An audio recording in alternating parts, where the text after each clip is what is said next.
All right, we are back with a new video, and we are continuing with the season episode rankings for MLP Friendship is Magic. And today we will be covering season 4. And I've talked about this before, but I believe season 4 is the best season. I've discussed that in my season ranking, and I feel like even now, like going through episode by episode, I still think it is the best season. Now, I should also acknowledge that it is also a season that I have a lot of sentimental value in. It is the season that I was airing when I first got into the fandom, and therefore there's a lot of excitement around these episodes coming out as I was starting to familiarize myself with this series and these characters. And I'm sure some of you may accuse me of basing this off nostalgia or other factors, but I really do believe that going through episode by episode, this is the best season of the show, to where even the episodes towards the bottom of the list, I mean, they're not that bad. I mean, especially compared to the bottom episodes from other seasons of the show, both the ones I already covered, and spoiler alert, the ones I will cover in future seasons, as I feel like it is a largely consistent season for the most part, where again, I feel like there's only really one or two really bad episodes. And outside of that, everything else is just all right at worst. And then at best, it's some of the best stuff in the entire series. So I really do think that this is one of the best seasons in the show. However, that also makes putting this list together a bit tricky for me, as there are a lot of episodes that I really enjoy, particularly towards the top half of the list. And admittedly, even the bottom ones, I mean, while they are okay, it also made it hard for me to rank those as well. But that's just how it is for this season. But as usual, there are 24 episodes to talk about with this season. Again, if we're including the season premiere and finale as one episode each, as opposed to four. And without further ado, let's get right into the list. So, starting off at number 24, the worst episode in season 4 was actually pretty easy for me, and that is Three's a Crowd. I know, what a surprise, it's a Discord episode. But honestly, as I said, I mean, even though this is the worst episode of season 4, I mean, if we are comparing it to episodes from other seasons, it's not the worst of the entire series. And I actually would rather rewatch this episode than certain other episodes that, like would constitute being the worst of their respective seasons. However, I still will not consider this episode particularly good or that enjoyable per se. I mean, as I talked about in the Discord episode ranking, it has a massive pacing issue where you would think that a lot of the runtime would be dedicated towards Twilight and Cadence going on this quest to get the flower to help Discord feel better. However, that really only amounts to the last third of the episode, and the actual journey is largely glossed over. I mean, instead, a lot of the runtime is Discord showing up being sick, like him trying to pester the rest of the main six to get the Twilight, even though they're trying to stop him from going to Twilight because she's trying to enjoy her day with Cadence. And then once he ends up with Twilight and Cadence, he spends a lot of time talking about how sick he is and then singing the Glasses of Water song, which honestly is not my personal favorite song. I know there are people that really enjoy it, but for me, it's not really my thing. It doesn't really fit my musical taste per se. But a lot of the episode is eaten up with setup, really, with Discord establishing that he's sick and that he needs his flower in order to get better. And then the actual journey of getting it is largely glossed over. And then at the end, it largely follows a trope that I'm annoyed by with Discord, and that being that he likes to teach other characters lessons despite him not necessarily being the best moral teacher per se. And he really tries to rag on about how he was the one to get in the way of Twilight and Cadence having a good day together. And had the episode dedicated more time to it, I actually thought it would have made the episode less enjoyable than what it was, which is sort of weird for me to talk about. The fact that the episode's bad structure actually kind of makes it less insufferable to watch than what it would have been had it dedicated the proper time towards the elements of the story it's trying to tell. But even then, like, Cadence talks about how they did end up spending the day together and how it was still a good experience, which would have worked better had they spent more time on the actual journey of them, like, hogging around Discord in order to get to this flower. So really, at the end of the day, I don't think this episode really works in either regard. I mean, the story itself isn't that great. It plays on one of my least favorite tropes with Discord, And even with the story that's trying to tell, which isn't great to begin with, while it ultimately makes the actual experience not as bad to watch as it could be, it's still flawed in the sense that it doesn't actually tell the story that's trying to tell as effectively as it could.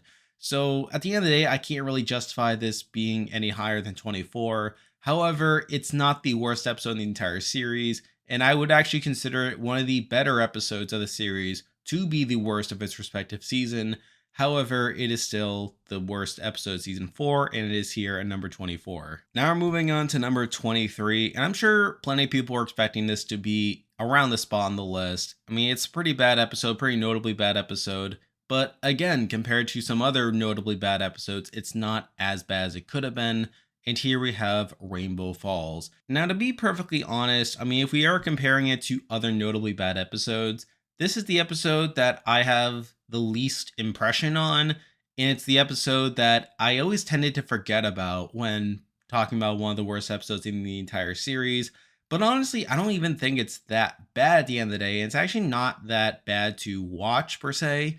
Now, the flaws are still apparent. Obviously, the biggest flaw with the episode is the Wonderbolt's behavior, with Spitfire and Fleetfoot being so willing and ready to replace Soren with Rainbow Dash or someone else in their lineup after Soren doesn't even get that big of an injury at the end of the day. And obviously, this is pretty out of character for Spitfire when we compare the Wonderbolt's behavior in other episodes. I mean, literally in season 5, we have the episode Rarity Investigates, where they threaten to kick out Rainbow Dash over sending a fake letter to Spitfire about her mother being sick when her mother wasn't actually even sick.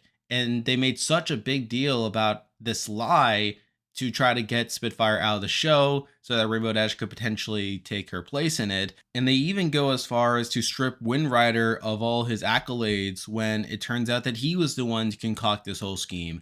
Again, it's not even that he actually got Spitfire's mother sick, which would constitute a form of injury per se. They literally just forged a letter saying that Spitfire's mom was sick and telling a lie about it. So clearly, the Wonderbolts value honor and honesty over everything else. So to see Spitfire in this episode be so willing to turn her back on one of her own members just for getting injured is a bit questionable at the end of the day. No, they don't really acknowledge it at any point. But obviously, a lot of the focus of this episode is on Rainbow Dash and her dilemma between her sticking with her Ponyville team, which isn't that good, and defecting to the Wonderbolts team in an effort to increase her odds of actually getting into the games. Now, obviously, a lot of the episode is about Rainbow Dash like being put in the wrong for even flirting with the idea of flipping to the Wonderbolts, and eventually she does come around. I mean, the Wonderbolts like get the gist. They kind of sort of recognize the issue of their ways, but even then it's not really focused on that well. So at the end of the day, I mean, this is still not the best story in the world, and I do understand why people don't really like it all that much. But honestly, compared to other notably bad episodes from the show, it doesn't bother me that much per se. I mean, at the end of the day, it's just a largely boring episode with the weird inconsistency of Spitfire willing to like mess around with her morals in order to increase the odds of her squad making into the games. So there's that to consider, but honestly, I can't say that this episode is the worst of the entire show, but it is one of the worst of season 4, and it is here at number 23. Now moving on to number 22, and I have to be honest here, this next grouping of episodes are pretty boring in my opinion, which I think says a lot about this season. The fact that we're already at this point in the list and we're already past the really bad episodes and are just talking about the okay and boring ones, but that's just how it is. And honestly, it makes it kind of hard for me to rank these per se, but I'm going to do my best right here. But at number 22, the most flawed and the one that I care the least about in this grouping is Power Ponies. Now, it's not as if this episode is without its flaws. I mean, the episode doesn't handle Spike the best per se, where the whole point of the episode is for the main six to realize that Spike has value within their group and that he shouldn't be overlooked and that he shouldn't just be seen as this dumb sidekick that screws up everything. But then literally at the end of the episode, after they learn this lesson, they get out of the comic book and they go run off to do something else. And Spike's like, oh, wait, don't forget about me. Almost as if they forgot the lesson immediately, which is just kind of dumb in my opinion. But really, the main reason this episode is this slow is because I just don't care. I mean, I guess if you're into superheroes or superhero comic parodies, I mean, even then it doesn't follow the parody route that well. It's just a straight up superhero story, and I just don't care at all about it. I mean, yeah, some of the costumes are interesting, some of those powers that the main six get are interesting, and yeah, the story itself of Spike proving that he's not just some dumb idiot that screws up everything is semi interesting, but even then, it's not enough to carry this episode too much. And it's the fact that this episode is boring and I don't really enjoy watching it that much that puts it here at number 22. Now moving on to number 21, and we kind of have a similar episode to Power Ponies in that I don't care too much for the premise.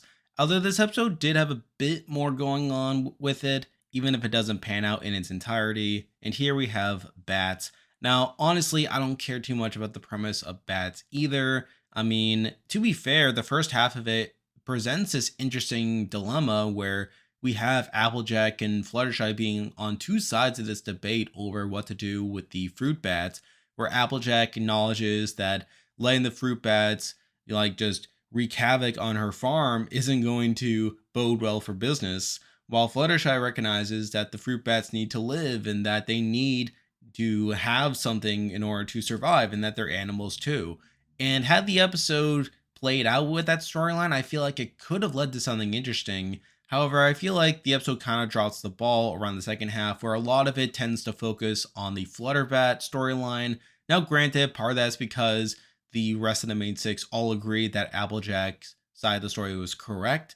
However, we see Fluttershy attempting to make a point by turning into a vampire bat, and yes, while I do like her design as the vampire, it doesn't really do much to propel the story, and through that, I can't say that this episode does much to really interest me beyond the whole debate.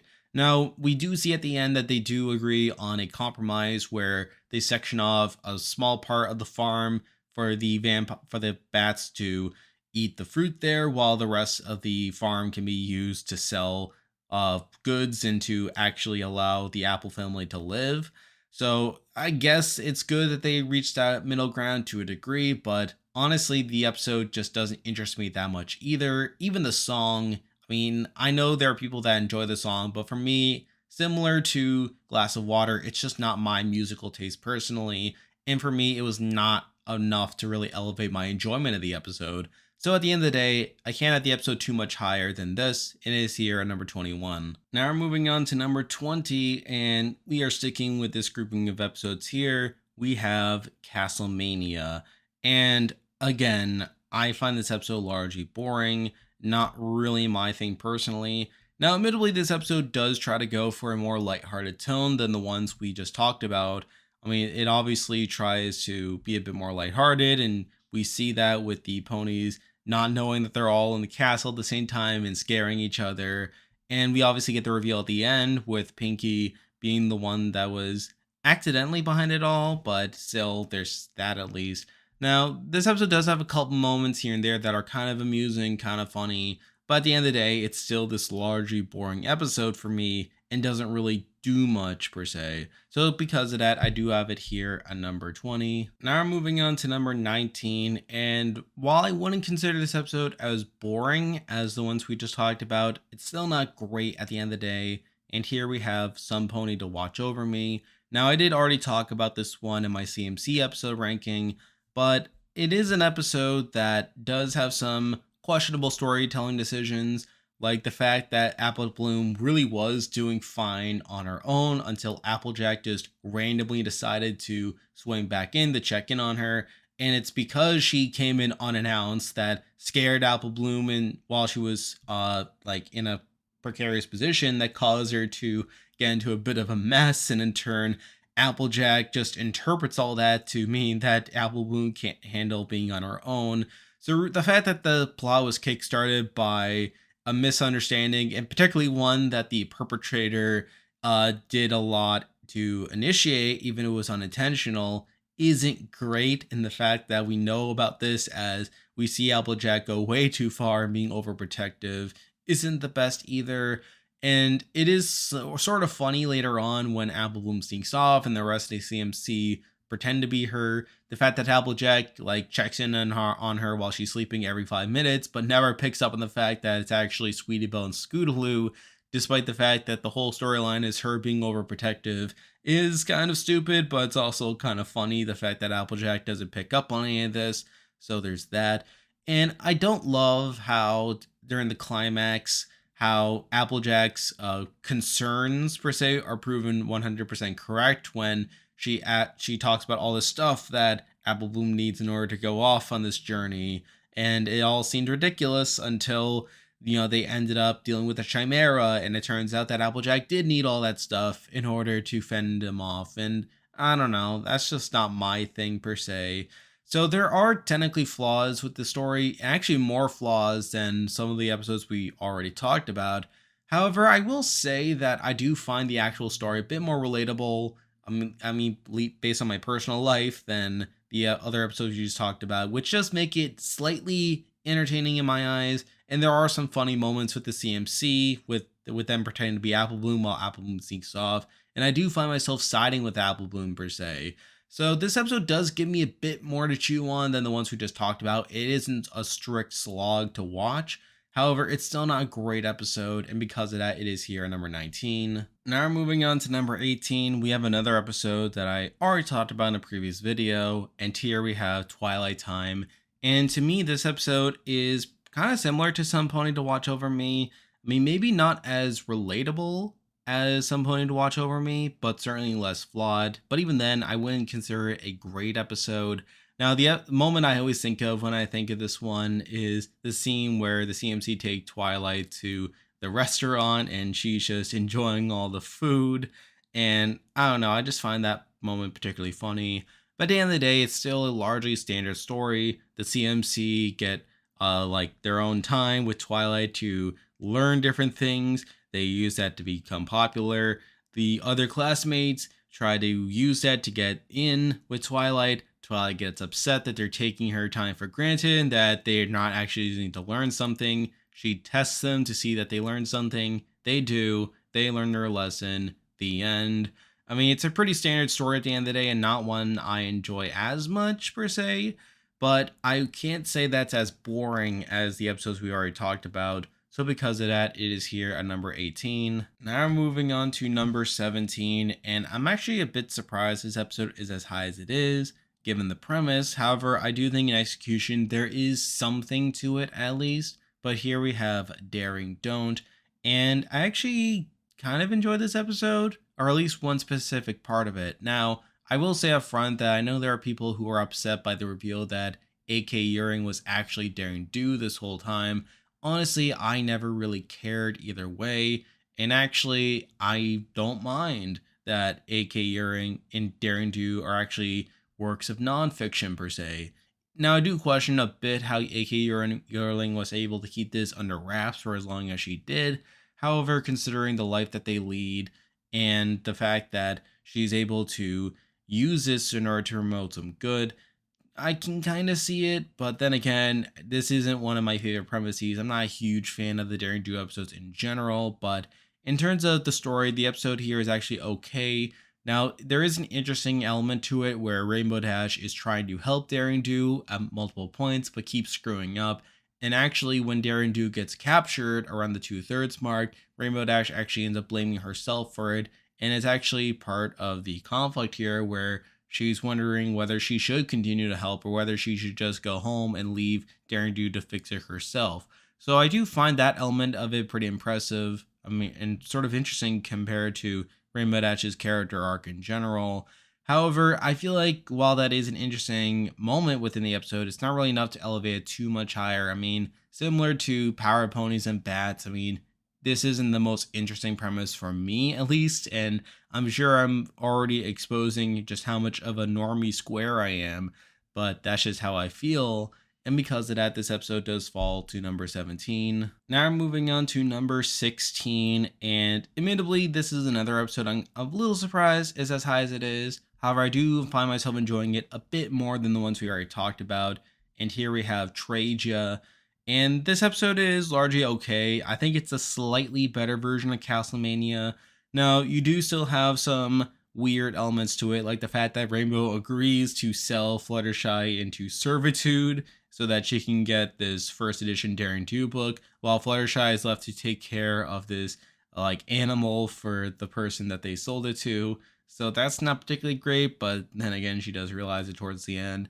You know, a lot of this episode is just your normal shenanigans of the main six trying to get the most that they can out of this festival. When we see Twilight in her role as princess being the one of making sure that all these trades are fair, while she herself is participating in it, which is a little weird if you ask me, but you know, like it is what it is.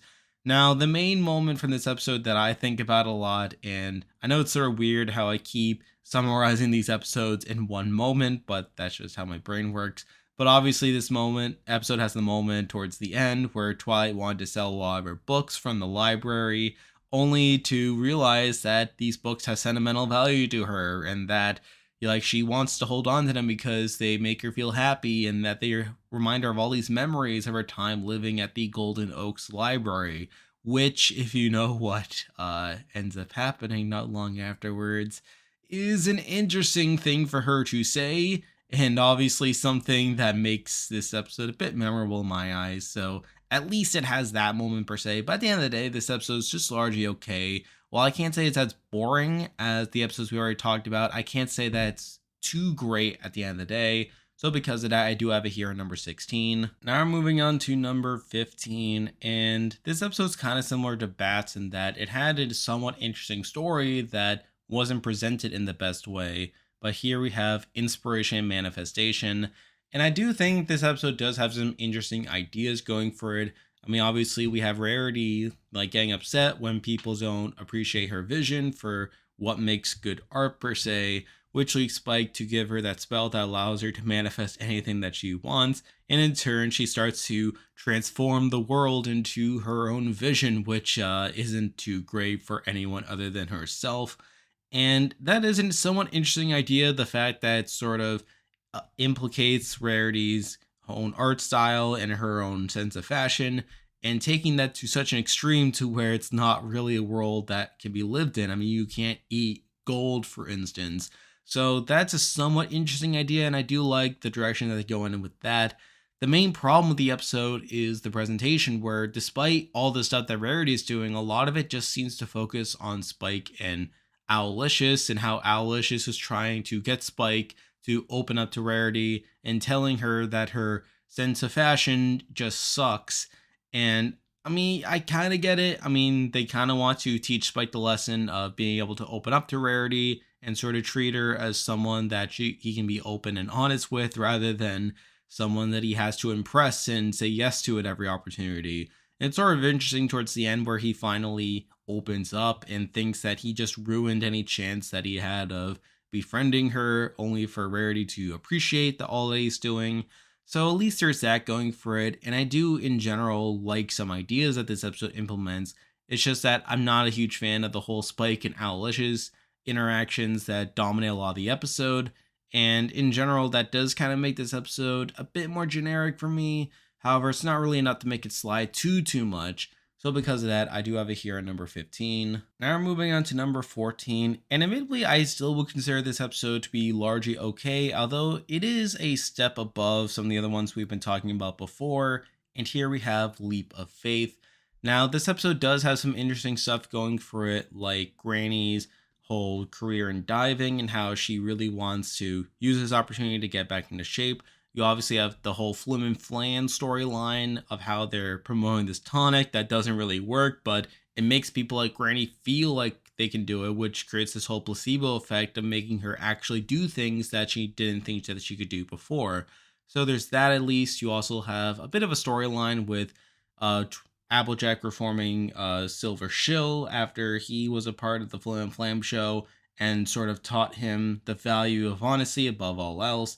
And this is also a key episode where Applejack ends up getting her key to the chest.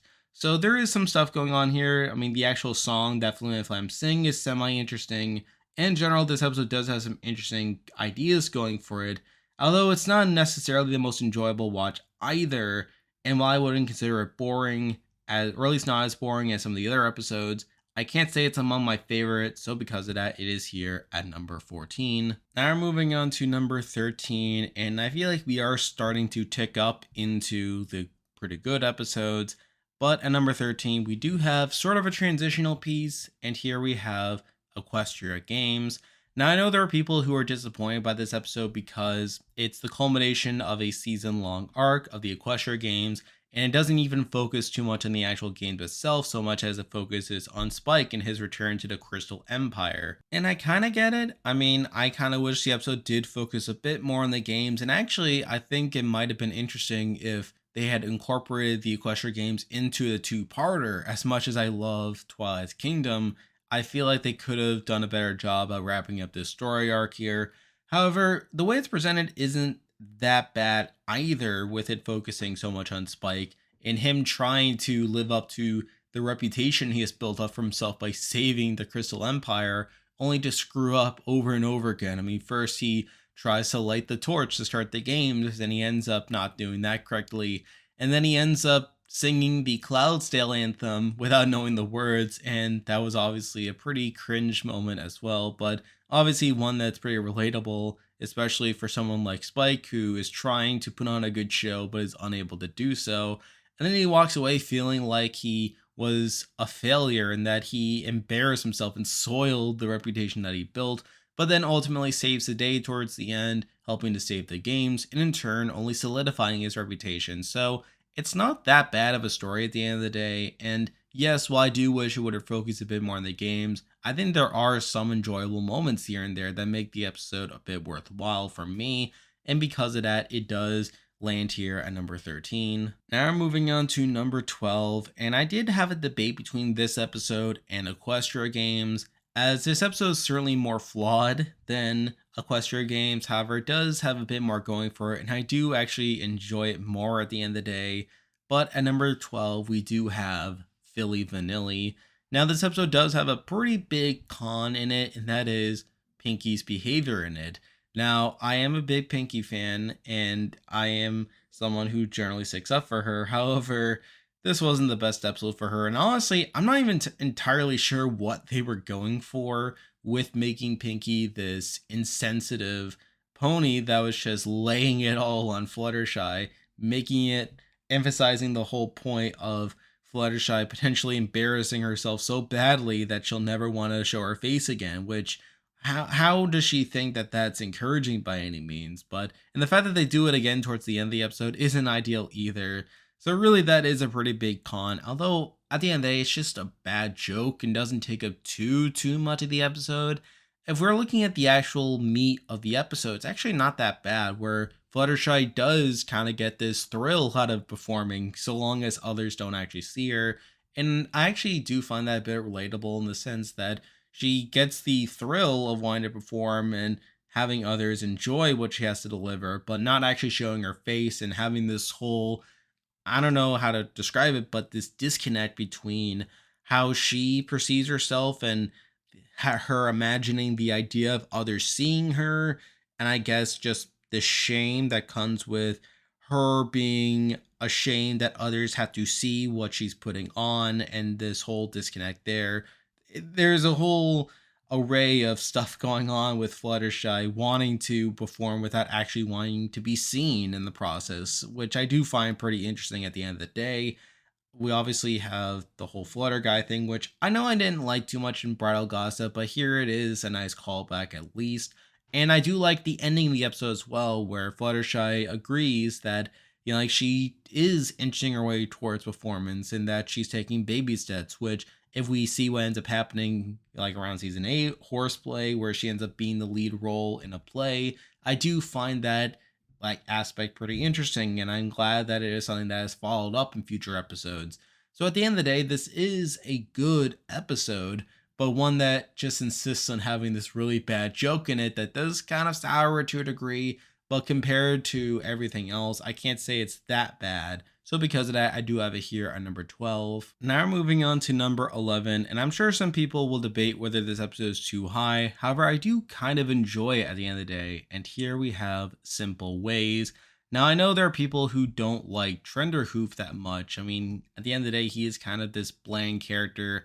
Although I do appreciate what they were going for with him sort of embracing this small town chic and him really wanting to go from the city to embracing this more rustic lifestyle that in turn causes him to fall in love with Applejack. And to see Rarity trying to mimic Applejack and really making yourself all dirty and really embracing the country side of things in order to in turn impress Trenderhoof is pretty interesting for me. Now, again, I know there are people who don't like Trenderhoof that much, and I kind of understand why people don't have this episode higher. However, it is somewhat interesting and a somewhat interesting story for me at least, and it does culminate with the two of them realizing that they are better off being themselves, and in turn Trenderhoof should in turn realize that he is his own character and that he should embrace who he is. So I do think there was something there at least, and while it's not perfect in terms of Trenderhoof being the most interesting character, I do still enjoy a lot what they're going for here. There are some interesting ideas, and there is some comedy with Rarity and Applejack like outshining each other in terms of them impressing him. So because of that, I do have this episode here at number 11. Now we're moving on to number 10, and this is where the list starts to get interesting as we obviously have some pretty good episodes to talk about, and even the ones that aren't as good are ones that are pretty enjoyable nonetheless. But at number 10, and I'm a bit surprised this episode is as low as it is. However, I do have my rationale. But here we have Pinkie Apple Pie. And I will say that I do enjoy this episode quite a bit, mainly because of its heart. I mean, we see from very early on just how excited Pinkie is at potentially being a part of the Apple family. And just seeing her joy at their every interaction is pretty wholesome, all things considered. And there's also the song Apple to the Core, which is pretty good for the most part. Now, I do think it's a bit overrated, but it's still not that bad of a song at the end of the day. However, the main thing that drags down this episode for me is the bickering that the Apple family gets into during a lot of the episode, where we see Applejack, Apple Bloom, Big Mac, and Granny Smith all trying to make sure that Pinkie has a good impression of them so that if they are family, that she will be happy to be a part of their clan. However, things keep going wrong and they keep getting into arguments with each other. And that does bog down the episode a bit. Now, I can't say it bogs it down too much at the end of the day. However, I mean, it's still something at least. Also, and I understand that the episode was going this way, but I still am a little disappointed that we never actually get any closure over whether Pinkie is actually an apple or not. And they sort of leave it up to Pinkie feeling like she's a part of the Apple family, which, I mean, I get. I mean, it is the lesson of the story, and ultimately, I'm kind of glad that they did that over everything else. But still, the fact that we go through all that just to not even get a resolution is a bit disappointing. So I feel like it's a bit of a double-edged sword for me in that regard. But still, I would still consider this to be a pretty good episode. And while it still gets bogged down by certain things, I still think this episode has plenty of heart, and that's a big reason that it's here at number 10. Now moving on to number 9, and we have another pretty good episode in my opinion, and while it's not the best per se, I still do like it a good amount, and here we have Testing 1 2 3. And I do enjoy this episode. I mean, it's interesting seeing Rainbow Dash trying to study for her test, and she procrastinated until the last minute, not really too concerned about it, but then after Twilight points out just how little she actually knows about the Wonderbolt history, she gets freaked out and proceeds to try all these different ways of helping her learn, except none of them are her way of learning per se. We obviously see her try Twilight's approach of a lecture in a traditional classroom. We have Rarity's approach of focusing on all the costumes. Pinkie, who decides to create a rap, which is pretty good. There's also Applejack, who thinks that she should just learn about apples, and all this is just pretty funny nonetheless. It culminates with Rainbow Dash saying, no rapping, no cards, no costumes, no play, and no apples. And I don't know, that moment just kind of gets to me. And Rainbow Dash gives up basically and admits that she's going to fail the test. And she really deprecates herself for a couple minutes, saying how she has a head full of rocks. And Twilight really tries to cheer her up, only for them to end up learning that Rainbow Dash does have her own way of learning, that being through observation when she's flying. And that ultimately leads to Twilight orchestrating this whole lesson with the entire town, giving her the information while she's flying, and then she just retains it all and passes the test. Now, admittedly, I do think the pacing, the ending of the episode gets a bit wonky, where first we have Twilight and Rainbow going on a flight, like while Twilight is trying to cheer Rainbow up, all just to learn that Rainbow does learn through flying. Then we get another scene that feels very similar to that previous scene where Twilight again is flying with Rainbow, this time while they're administering the lesson. And again, I do understand why they did it that way, but still, it feels a little repetitive. And then we literally get a flashback showing the entire lesson playing out on the ground after it's been administered. So I understand why they need to communicate all this information to show Rainbow Dash like figuring out that this is her way of learning, and in turn her actually getting the information that she needs.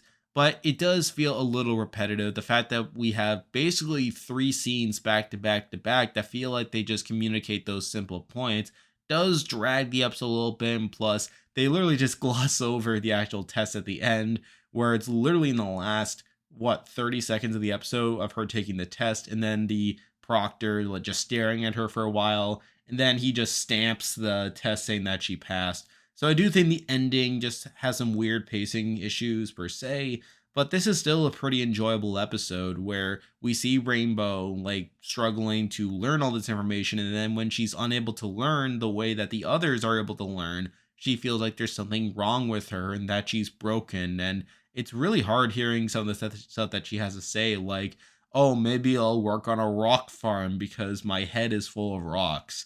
I don't know, that just got to me.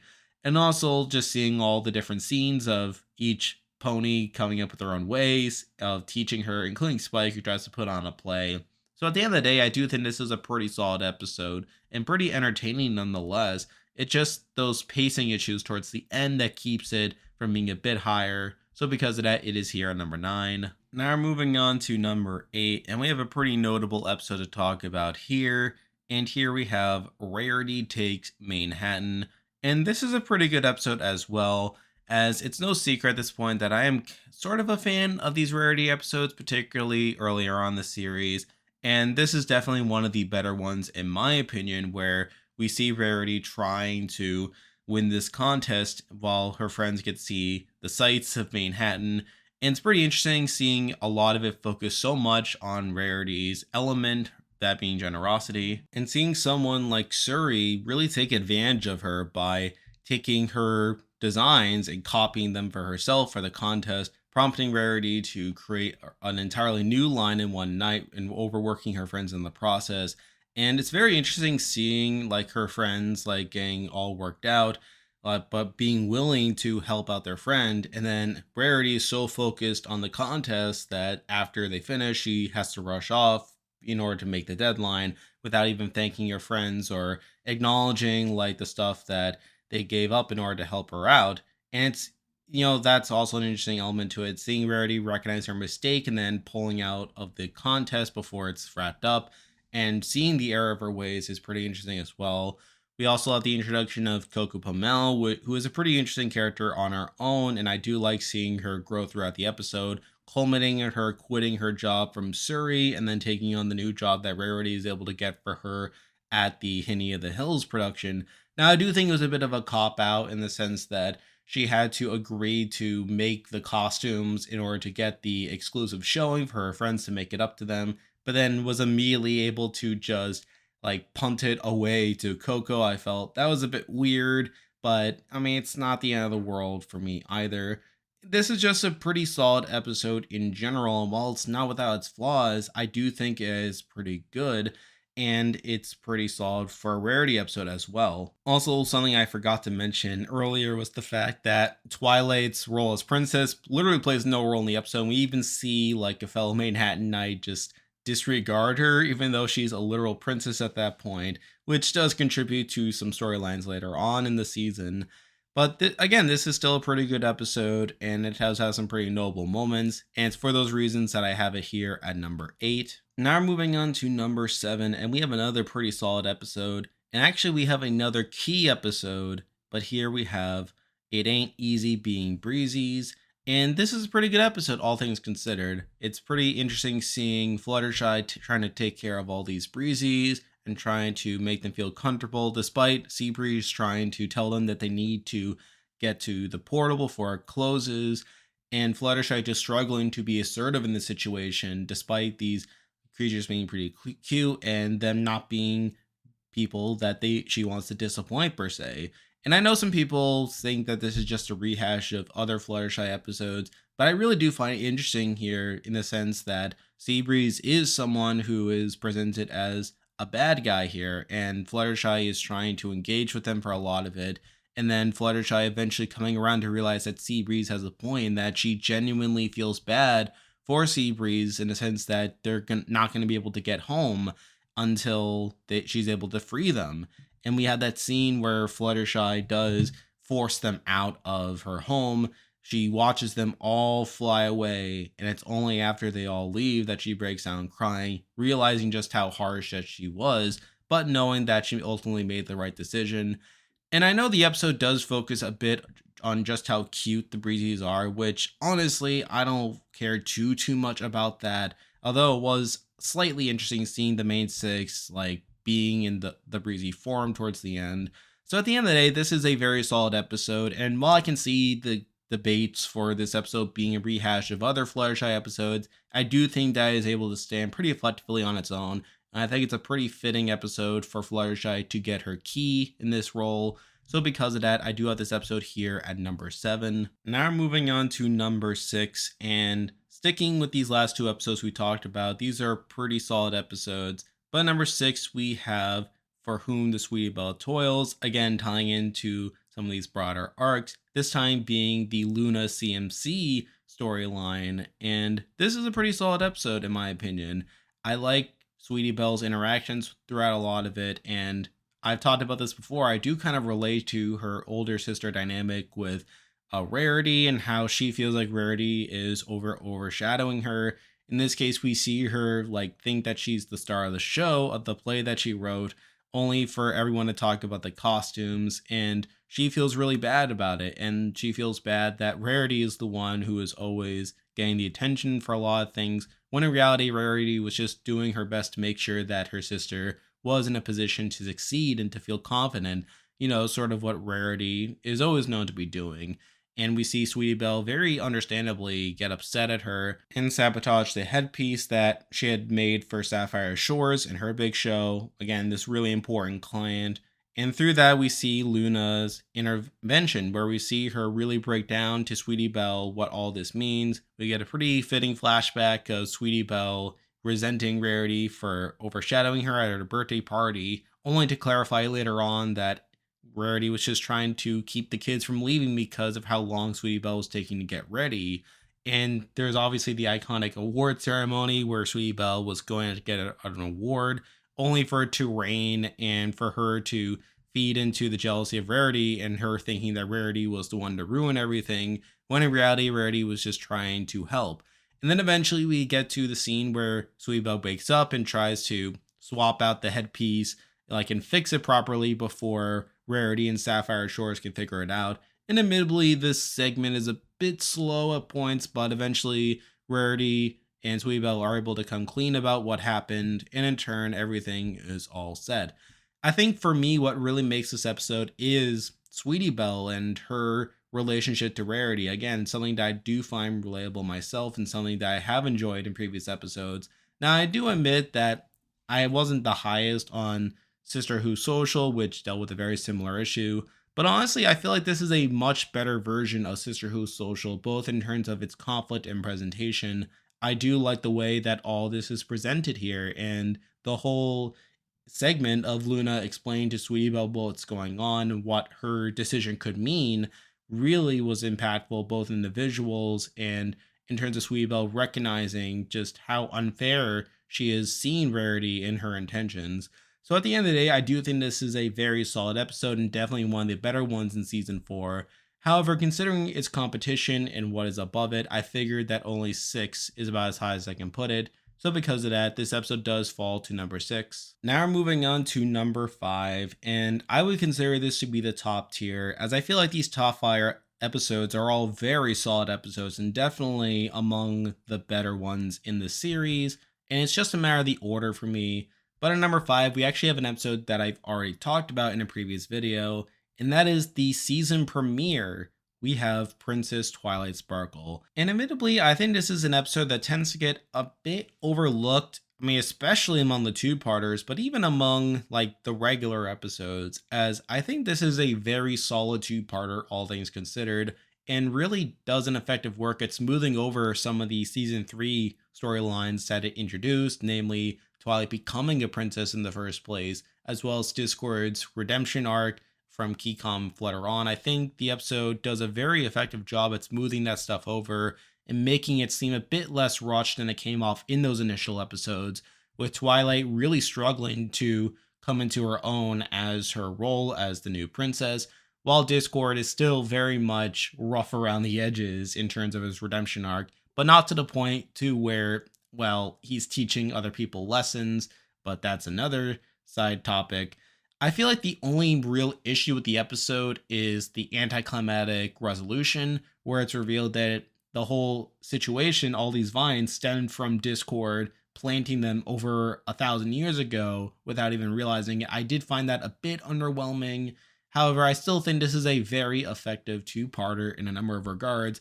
You obviously have the highlight of the episode being the whole flashback of Celestia banishing Luna to the moon. That scene was very well presented and had some pretty hard-hitting moments, particularly when Celestia is knocked out and Twilight think that she died.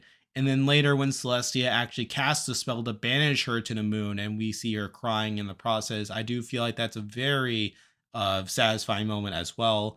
You also have Twilight and really seeing how her new role is affecting her friendships with the rest of the main 6, with the main 6 really being worried about her safety and them really trying to protect her at all costs, despite Twilight really wanting to be involved in the solutions, even if it involves her getting into some danger. So really, this is a very effective two-parter in many regards, and one that I do enjoy watching. Now, I do understand why it gets overshadowed, and we'll talk about its companion piece very soon. But for what it is, it's still a very effective story, and because of that, it is here at number 5. Now we're moving on to number 4, and we have a pretty interesting episode to talk about as well. And it's actually the highest ranked episode that I have not previously discussed in a previous video, which is kind of a spoiler for the rest of the list. But here we have Maud Pie. And I love this episode in a lot of ways. We obviously get introduced to Maud Pie in this episode, and she is a fantastic character in my opinion. Now, I know I'm not the first person to acknowledge this, but I think it is worth repeating that they obviously were trying to create a foil here between Pinkie and Maud here. However, this was not the most obvious way they could have done it. I mean, they obviously could have made Maud a grump or someone that had a short temper, someone who actively hated other ponies. But yet they decided to present her as this, as someone who genuinely cares about Pinkie and does like the others around her, but just has a lot of difficulty expressing her emotions.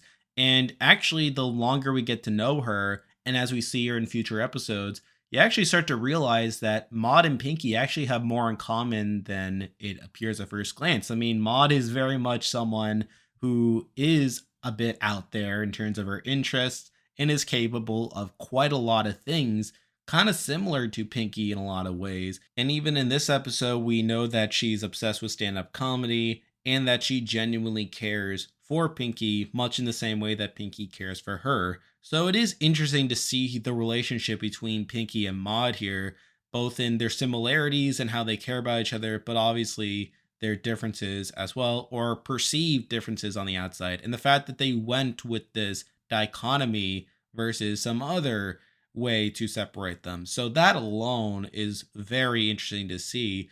But the story very much follows the main six here as they're trying to relate to Maud and trying to connect with her and be her friend through her various activities. And we see Pinkie insist that Maud is into all these things. And to be fair, Maud is interested in everything that she laid forth. It's just that her interest in those things is very jarring to outsiders. Like we see Maud care a lot about fashion, but yet she thinks that wearing this rag is acceptable and makes her look stylish. She cares about poetry, but yet she recites all this poetry about rocks and it comes off as very boring to Twilight. We see her care a lot about games and competitions, but yet when she throws the rock and shows her super strength, Rainbow Dash says, "How did you do it?" And Maud is like, "I threw it." And then is like, "I don't care a lot about winning," which obviously turns Rainbow off. So it's very interesting to see Maud attempt to connect with all these ponies in the main six only to fail to do so. And all the while, Pinkie just being so invested in making sure that this works and making Maud feel like a part of their friendship. And when the main six tell her that they just don't click with Maud, it really hurts Pinkie's feelings. And we have that moment of Pinkie's mane deflating and she clenches her eyes shut, almost as if she's going to start crying. And then she opens her mouth and she's like, "Oh, okay. If any pony needs me, I'll be inside trying to figure out what to do with 200 pounds of rock candy." Which, aside from it being one of the few moments where Pinkie sounds like Fluttershy rather than the other way around, I mean, it is a very impactful moment and really, again, highlights the way in which Pinkie operates. But I think one of the biggest strengths with this episode is how it presents everyone as being a fair actor per se. Like everyone has their unique perspective and no one's really presented as being solely in the wrong. I mean, we see the main six understandably having trouble holding a conversation with Maud because Maud has difficulty expressing her emotions. But at the same time, I mean, that's how Maud is. And while Maud cares a lot about them and really wants to express her interests with them, like she is incapable of expressing it in a way to where it would communicate or click well with the main six. And then we have Pinkie, who's in the middle of all this, and she loves both these groups, and she wants both of them to be able to come together and at the same time be able to carry on the tradition that her and Maud have. Which, by the way, the scene in which she presents the tradition and it's all hand drawn, it's really cute if you ask me, but that's just me. But anyway, we get to the scene where Pinkie tries to make it all work by putting together that obstacle course, which isn't very safe. And obviously, Pinkie ends up getting into trouble when she tries to go through it herself, prompting Maud to swoop in and save the day, highlighting her super strength. And we get a little bit of emotion from Maud when she carries her down and she says, "Pinkie, what were you thinking?" And then Pinkie explains it to her. And then Maud it says how it's just not going to happen, which makes Pinkie upset again, which then leads to Pinkie following Maud back to the rock farm. And we had that scene in the train, which is very wholesome on its own. Seeing them like interacting again, just highlighting just how much they truly care for each other. And then the main six meet them back at the farm and they're able to reconcile to where, admittedly, they're probably not that close to friends by the end of it, but they are able to acknowledge the similarities that Pinkie and Maud have, but also, more importantly, the commonality that both of them do love Pinkie a lot. So it is a very wholesome episode, which leads me to my overall point here being that this is a very enjoyable episode to watch. I like the way in which the characters interact with each other. I like the way in which each of their perspectives are presented for what they are, and that no one's necessarily presented as being in the wrong, and that each of them do have valid points and reasons for behaving in the way that they do. And there's some pretty wholesome moments, pretty emotional moments as well, that leads to me really enjoying this episode. And of course, this is the episode that gives us Maud, who is a character all by herself. So, really, this is definitely one of my favorite episodes from the season and probably of the entire series as well. It is such a blast to watch. However, I feel like there are 3 episodes that top it. So, because of that, I do have to leave it here at number 4. Now we're moving on to number 3. And as I alluded to, all these top three are ones I've already talked about in a previous video. And actually, it's funny because I think I've talked about them in three different videos at this point, which is kind of funny, all things considered. But actually, this number three spot is very close with Mod Pie in that they're episodes that I do enjoy a lot. And I actually think that on a potential rewatch, I could see Mod Pie even getting above this episode, but that's not to take away from this episode from being as great as it is. But at number three, we have Flight to the Finish. And I'm sure a lot of you saw this one coming for quite a bit now. I mean, with this episode being what it is, but also me just being a big Scootaloo fan, I mean, this episode kind of had to be as high as it is. And this is another pretty strong episode, all things considered. And now it obviously ties into the Equestria Games storyline and how there's this contest for who gets to bear the flag for Ponyville at the Equestria Games. And there's quite a bit going on here. We see the CMC putting together their own act and then putting together a pretty good act of them representing the different types of ponies that live in Ponyville. And then you have Rainbow Dash, who is coaching them throughout a lot of this, and her trying to maintain professionalism, largely enforced by Ms. Harshwinnie throughout a lot of it, which it's pretty funny seeing Rainbow Dash trying to contain a lot of her excitement and trying to keep her advice quote unquote professional. But actually, this joke ends up becoming weirdly plot relevant when Rainbow Dash has to act all professional when evaluating the CMC's performance, and the fact that she is sounding professional as she's giving their feedback to them makes them think that their performance isn't good and that they had to retool it, allowing Scootaloo to swoop in and really try to improve her flying. And that brings me right to the main meat of this episode, it being directly addressing Scootaloo's inability to fly and how it very much upsets her. Now, granted, it doesn't immediately upset her when she understands her own limitations and tries to incorporate her scooter in a normal way of moving around into the show when she's representing the Pegasi. That is until Diamond Tiara sees the opportunity to really get into her head by saying that, but you have a Pegasus pony who can't even fly. And we see the Apple Bloom and Sweetie Belle pushing back and saying how it shouldn't bother Scootaloo, even though the damage has already been done. And then Scootaloo spends a lot of the afternoon trying to be able to fly and get that into the routine until it understandably upsets both Apple Bloom and Sweetie Belle by making them think that Scootaloo is just making the routine all about herself, which is partially true. But then they go away and then Scootaloo keeps trying to fly, only to be unable to, until eventually she says to herself, I can't fly. And then she approaches Apple Bloom and Sweetie Belle at the train station before they head out, which, I mean, it's amazing that Scootaloo was able to get a full night of sleep and how she isn't completely tired, but that's neither here nor there. She explains to them how she's not going because of how much of a disappointment she feels. And then, interestingly, you see Apple Bloom and Sweetie Belle actually get mad at Scootaloo for saying this, saying how it was supposed to be their show and that the fact that Scootaloo's being upset reflects how she was trying to make the show all by herself. And then they say how they don't want quitters involved, which was a very interesting reaction, all things considered. But then we see Scootaloo go home and she rips down all her Wonderbolts posters and throwing away her scooter, which is a choice, not gonna lie. And then we see Rainbow Dash really get Apple Bloom and Sweetie Belle to come over and cheer Scootaloo up and really assure Scootaloo that it doesn't matter whether she can fly or not.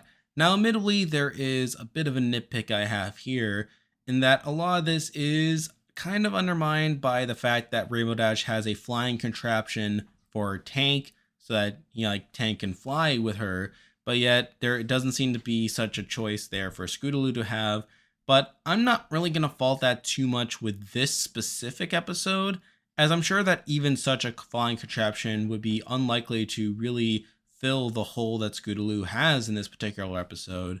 But through this, Scootaloo does eventually come around, and they're able to put on a pretty good show and win the contest. We also get a funny joke of Miss Harshwinnie losing her cool and really flipping out over their performance, and then Rainbow Dash reminds her to be professional. So, on the whole, I do find this to be a very solid episode from beginning to end. Now, I know there are people who have complaints with this episode, namely with how cruel Diamond Tiara is for a lot of it, but honestly, I feel like this episode is still very solid and does raise the issue of Scootaloo's inability to fly and her disability. So I do find that aspect of it to be very interesting and a reason why this is one of my favorite episodes in the series. However, I do feel like the top two are able to edge it out to a degree, which is why I do have to leave it here at number 3. Now we're moving on to number 2, and I feel like the top two should be pretty obvious, especially on a season 4 episode ranking, and it's just a matter of the order. But at number 2, we actually have the episode that I have talked about more on this channel, but here we have the season 4 finale, Twilight's Kingdom.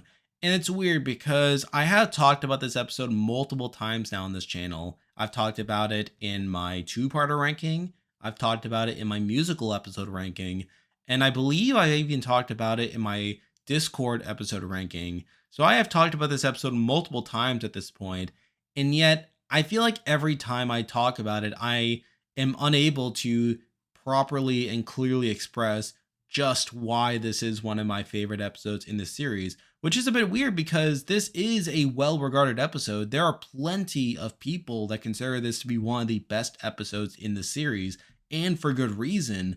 But I'm not going to lie when I say that I haven't done the best job at articulating that.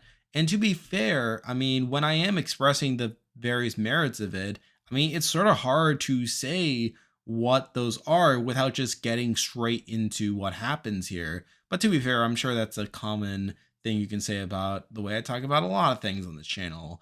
But when we're talking about Twilight's Kingdom here, I mean, if I had to sum it up in one sentence, this is the episode, the two-parter per se, that feels the most cinematic, I guess. I mean, because when you think of two-parters, I think a lot of people think of it as being this grand story, the type of thing that you can't normally tell within the normal 22-minute episode. And this episode comes the closest to fulfilling that spirit out of any episode in the series.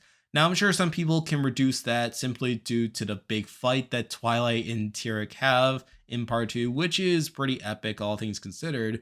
But I think it definitely does more beyond that to really establish that. I mean, for example, if you look at the scene where like they sing the song "You'll Play Your Part," which, by the way, is a fantastic song in my opinion, they really make it something special here. I mean, between the orchestration, between the fact that we have Celestia, Luna, and Cadence, the latter of whom are singing for the very first time, and then Twilight singing as well. You have the visuals of it being nighttime in the Crystal Empire. You have the visuals of like the sun and the moon rising when they sing those lyrics in the song.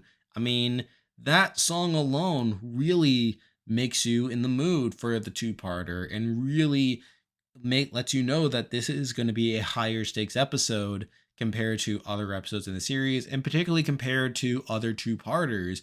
I mean, I alluded to this in my season 2 ranking, but I felt like Candlelight Wedding was the first time that two-parters were really utilized to create this grander story. I mean, yeah, Return of Harmony did an okay job at doing so with its story, but Candlelight Wedding really elevated the stakes.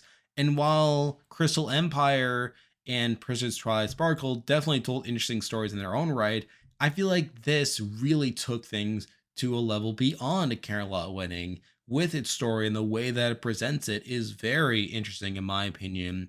Now, you obviously have other elements to it as well, like Discord's betrayal. I do like the way in which they present Discord being assigned to follow Tyrek as someone who already knew Tyrek, and also someone who could potentially suss out what Tyrek is planning to do. Now, I do think it was a bit of an oversight in Celestia's part to not have him accompanied by someone else, but to be fair, if he were accompanied by someone else, there's a good chance that Tyrek would just suss that out immediately.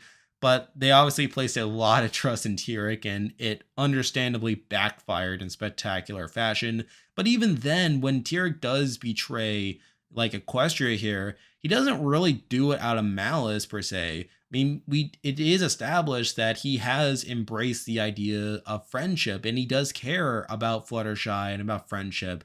He's just going along with Tyrek because he thinks that if he does so, then Tyrek will want to be his friend, and that Tyrek will buy into the idea of friendship, only to be betrayed later on, which is a bit predictable, but it is a very satisfying conclusion to Discord's redemption arc, and especially considering the fact that Discord was someone who had a lot of rough edges after his redemption arc, which does make this pretty satisfying that he does get his comeuppance here and does kind of come around. But even then, I mean, if we look at future episodes, doesn't entirely do so, but that's not too so much the fault of this episode per se.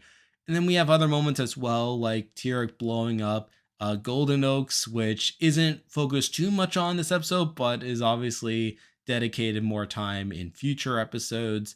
You obviously have the fight itself, which I already alluded to. And then the ending, which really culminates a lot of episodes from season 4, really ties together this season long arc, which is another factor to this feeling like a much grander two-parter here by having 5 of the main 6 having items that they got from their key episodes and then opening the chest. And then eventually when Twilight is able to get her key, they open it up and they're able to unleash like their new magic forms, which I do think were a bit underutilized in future episodes. I am a bit disappointed that they don't use them as much moving forward. I mean, considering how much setup that they got throughout a lot of the season, but it does lead to a very satisfying conclusion. And then, of course, Twilight gets her castle at the end, which, like is whatever. I mean, they don't focus on it too much in this episode, but they do focus on it more in the future. So, on the whole, I do think that this is a very fun ride from beginning to end. I feel like it effectively builds up its stakes very well, utilizing not only the episodes that came before it with the key episodes, but also in building stakes within itself to almost feel like a movie per se, which is funny considering they eventually made the 2017 movie, and yet this feels more epic than the 2017 movie in my opinion in terms of its moments, but also its scale per se. So there's that. You obviously have plenty of interesting storylines here between Discord's betrayal. You have a continuation of Twilight embracing her role as princess, which was touched upon in Princess Twilight Sparkle and throughout the rest of season 4, but it really comes to a head here where Twilight is given all of the princess's power, and then she actively has to stay away from her friends in order to keep them from getting into danger. Sort of this weird role reversal from Princess Twilight Sparkle when her friends are trying to keep her away from the mission in order to keep her out of danger. Now she's trying to stay away from her friends while she has all this magic in order to stop Tyrek from coming to Ponyville, which, I mean, we all know how that turned out. So at the end of the day, this is a very strong episode and one of my favorites in the entire series. I've made no secret of that through my previous videos, and I hope that with each time that I have talked about this episode from my previous videos up to now, that I have done a slightly better job at explaining just why this episode means so much to me, and I'm sure why it could also mean a lot to other people in the fandom. However, as much as I love this episode and as much as I praise it so much as I do think it is only the second best episode of season 4, which is pretty crazy, all things considered. And I do feel like there's one episode that tops it for me, both in terms of its enjoyment, but also the story and characterization that it presents. So because of that, I do have to leave it here at number 2. And now at number 1, the best episode in season 4 should be pretty obvious at this point. I mean, knowing me, but also just using the process of elimination, it is Pinkie Pride. And I know that I talked about this episode before in my musical episode rating, and it's sort of crazy how, despite me talking so much about Twilight's Kingdom before and how that episode had so much going for it story wise, that I decided to have this episode over it. But then again, I mean, if you know me and how much I like Pinkie, I mean, it's kind of fitting that it belongs here. Now, there is a number of ways I can go about talking about this episode, but I'll just get right into it. First of all, the decision to have Weird Al as a guest star was very interesting in my opinion. I know he's done a number of cartoons in the past, like voice acting and stuff like that, but Weird Al was such a great fit for the show, and particularly with the role that it gave him here, with him being this counterpart to Pinkie. I mean, Weird Al is obviously this very zany guy with all his parodies, and he's a very tongue-in-cheek and jokestery type. So to have him in an episode like here, and to see him interacting with Pinkie was, on its own, a very promising premise. Although if that was all there was to it, I mean, this wouldn't be number 1 on the list. Obviously, this is also a musical episode, hence why I talked about it in my musical episode rating. And I do think the songs here are very effective. I mean, if we're going through song by song, we have Pinkie the Party Planner, which was pretty good on its own. I can sort of like Belle from Beauty and the Beast, so I found that pretty interesting. He later had the Super Duper Party Pony, which admittedly is not my favorite song in the world, but there's a lot of fun visuals within it as well. We obviously get to Pinkie's Lament, which was a very touching song as well, and really highlighting both Shannon and Andrea's acting ability and them presenting Pinkie on the screen. And also, we do see Maud in one of the pictures, so there's that. We obviously get to the Goof Off, which admittedly is the weakest song in my opinion, but even then, it's still pretty good. And I see it more as like a singular scene than an actual song on its own, so take that as you will. And then we get to Cheese Confesses, which is a very touching song as well, sort of a reprise of Super Duper Party Pony, but a bit slower. And I like the way in which they present Cheese's backstory as well. And then we get to the final song, Make a Wish, which was also pretty good and definitely a bit underrated. I didn't enjoy it as much in the past, but I have come around to it more recently. So there's that. So really, this episode does have a very solid soundtrack. And while not all the songs are slappers, in my opinion, I do think the soundtrack here is mostly pretty solid and does fit pretty well with the theme. However, if that was all there was to this episode, then this episode would not be number one. I mean, really, we get down to it, this episode is the culmination of Pinkie's character arc across the first 4 seasons. Now, we've obviously seen previous episodes delve into this to a certain degree. I mean, we saw her in Party of One get very insecure and care very much about seeking the approval of other ponies. And when that wasn't met and she felt like her friends were ignoring her, she immediately jumped to the worst possible conclusion that they didn't want to be her friend anymore and that she was better off like seeking others to throw parties for in the hopes that they might approve of her as well. So there's that. And that was the main episode that focused on it for a while, but we still got glimpses of it in other episodes. Like we had Baby Cakes with Twilight saying that Pinkie couldn't handle the responsibility, which again ties into the perception that Pinkie feels like deep down her friends simply see her as a joke and a source of parties more than anything else, which I mean builds onto this idea that parties are kind of everything for her, where despite her being this other pony deep down, she cares a lot about ensuring that others are happy and that others approve of her, and that perception is very easily crumbled when presented with self-doubt or when her friends don't really reciprocate per se.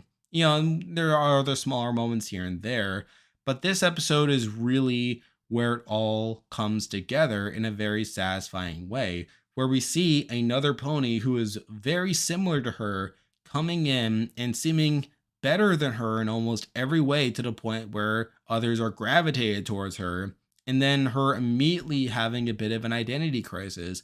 Because after all, if Cheese really is the super duper-ist party pony, then maybe she's not. And then we see her trying to find something else for her to do in her life, only to come up short and realize that really partying was her only way of getting around in life, and that without that there and without others to seek that service from her, that she is essentially useless and that she doesn't really know where to go next.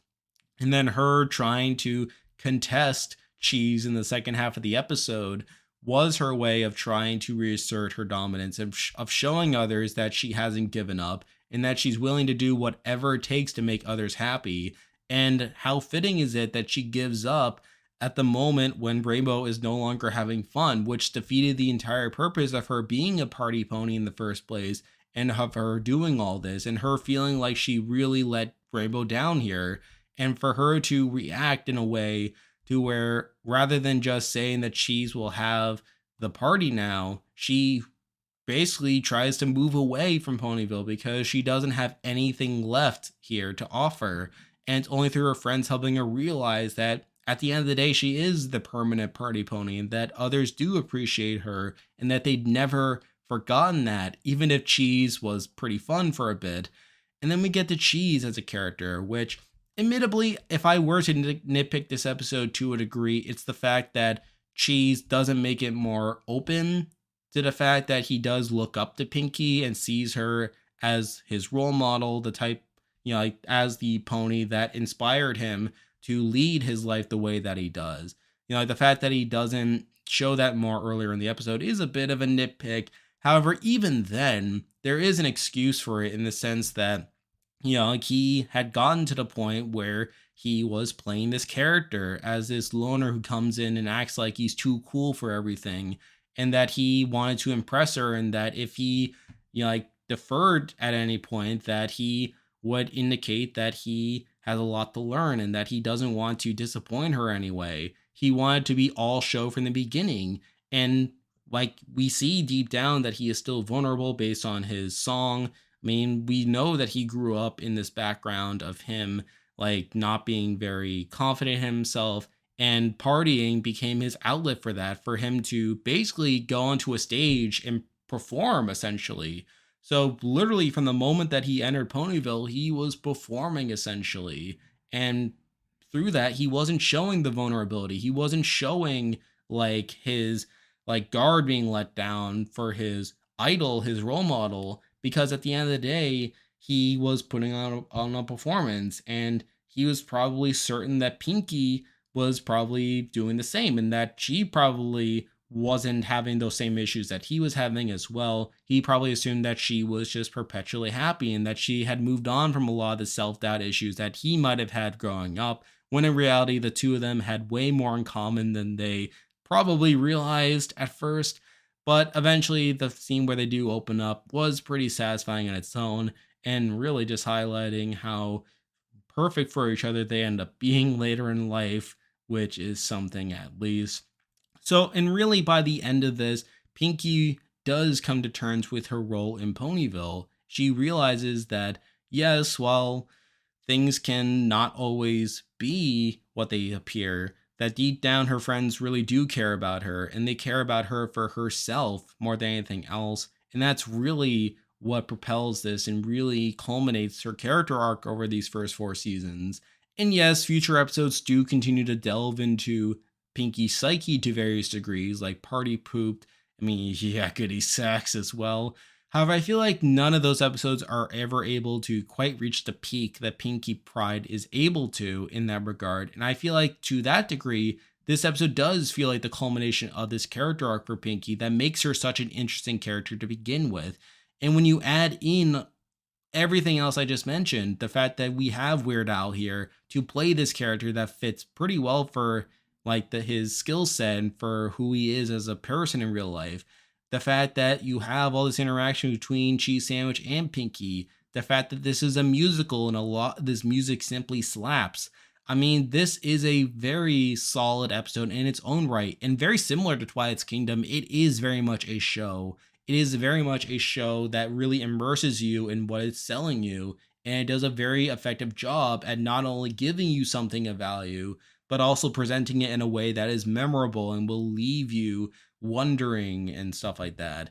So because of that, I do enjoy this episode a lot, and I do feel like at the end of the day it is very similar and very close to Twilight's Kingdom in my personal opinion. However, it's those extra things and just my personal preference, if I'm being perfectly honest, that does give it the edge over Twilight's Kingdom. So because of that, I do love Pinkie Pride a lot. It is a fantastic episode and one of the best episodes in the entire show. And it's for those reasons that it is here at number 1. And there we go. That will do it for this week's video. If you like this content, be sure to like and subscribe. It really helps out with the channel. And I will be continuing with this series very soon. Obviously, season 5 being next, and then going on with the rest of the season. So stay tuned for that. I also have other videos coming out on this channel, as well as my other channel moving forward. So stay tuned for that as well. And also, I have been promoting this to a degree, but I'll just plant it here again. I do now have a Discord server. I mean, the link for it should be in the description, but it is a fun place where we get to talk about other shows and MLP in particular, but also stuff that I cover across both my channels, and for a place for really people on both of my channels to come together and meet. So I figured that was a fun thing for me to put together. So link for that is in the description.